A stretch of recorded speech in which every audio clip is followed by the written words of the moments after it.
Hello দর্শক, আসসালামু আলাইকুম। দেশের ক্রিকেট ভক্তদের জন্য দারুণ সুখবর। গত এক বছরেরও বেশি সময় ধরে জাতীয় দলের বাইরে থাকা অভিজ্ঞ ওপেনার তামিম ইকবাল। তামিমের জাতীয় দলে ফেরা না ফেরা নিয়ে এর আগে অনেকবার সমালোচনা হয়েছে। এবার সব সমালোচনা দূর করে আবারও ফিরছে জাতীয় দলে।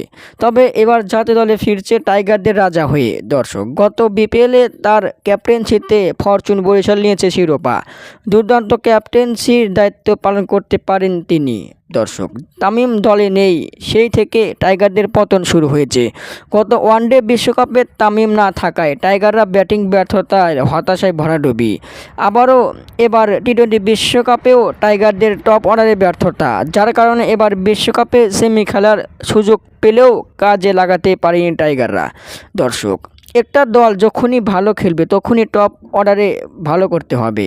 দর্শক, অবশেষে আবারও জাতীয় দলে ফিরছে তামিম ইকবাল। তামিমের নেতৃত্বে এবার চ্যাম্পিয়ন ট্রফি খেলতে যাবে টাইগাররা। দর্শক, আগামী নভেম্বরেই ফিরতে পারে এই বিশ্বসেরা ওপেনার তামিম ইকবাল। টাইগারদের এবার হবে উন্নতি, ফিরছে তামিম। আপনাদের মতামত কি? কমেন্টের মাধ্যমে জানিয়ে দিন। ধন্যবাদ।